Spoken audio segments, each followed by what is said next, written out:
चंद्रगुप्त। जीवन एक यात्रा है जो नदी के प्रवाह की भांति निरंतर आगे बढ़ती रहती है, तब तक जब तक वो अपनी नियति प्राप्त नहीं कर लेती।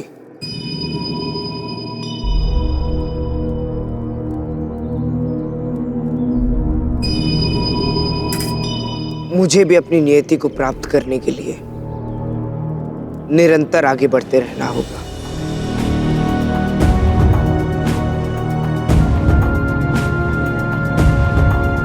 अखंड भारत का लक्ष्य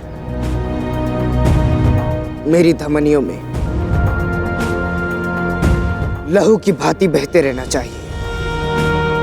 मैं इस हार से हताश नहीं हो सकता, क्योंकि मुझे और भी युद्ध लड़ने हैं।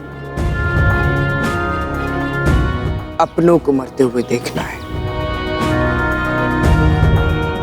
और उनकी मृत्यु का प्रतिशोध लेना है और उनके रक्त से अपने भीतर की अग्नि को प्रज्वलित रखना है। और फिर इतने बलिदानों के पश्चात मुझे एक दिन इस मातृभूमि का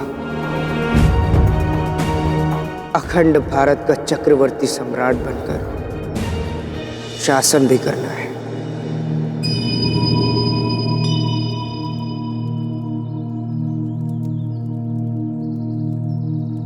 यही कहने आए थे ना आप यहां? किंतु देखिए,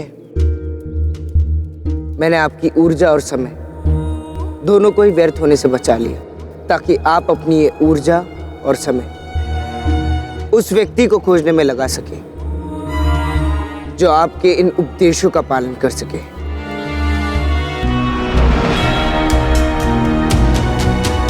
और आपके अखंड भारत के स्वप्न को साकार कर सके। नहीं नहीं चंद्रगुप्त, तुम कदाचित सारी परिस्थिति को गलत समझ बैठे हो। मैं तुम्हारा मनोबल बढ़ाने के लिए नहीं आया, मैं तो तुम्हें इस शोक, इस ग्लानि से मुक्त कराने के लिए आया। हाँ,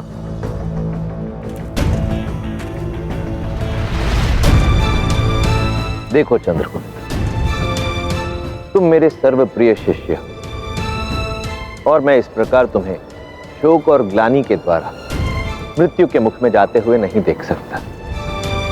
इसलिए मैं तुम्हें तुम्हारे इस शोक और ग्लानि से मुक्त कराने के लिए आया।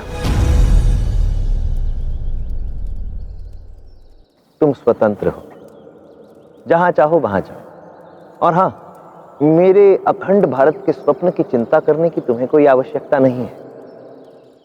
यह ब्राह्मण पुनः भारत भ्रमण पर निकलेगा और एक नए चंद्रगुप्त को ढूंढ निकालेगा। परंतु इस बार जिस चंद्रगुप्त को मैं ढूंढूंगा वो पराजय से हताश नहीं होगा, अपने शस्त्र नहीं त्यागेगा। परिस्थितियां कितनी भी विपरीत क्यों ना हो जाए, वो बार बार उठकर लड़ेगा। ऐसे चंद्रगुप्त को ढूंढ निकालूंगा इस बार। पर हां, रहा प्रश्न तुम्हारा, तो तुमने आज तक मेरी मातृभूमि के लिए जो कुछ भी किया, उसके लिए मैं सदैव तुम्हारा आभारी रहूंगा चंद्रगुप्त मौर्य। तुम्हें कोटि कोटि धन्यवाद। आज तुम्हारा ये गुरु तुम्हें तुम्हारे सभी कर्तव्यों, उत्तरदायित्वों और जीवन से मुक्त करता है।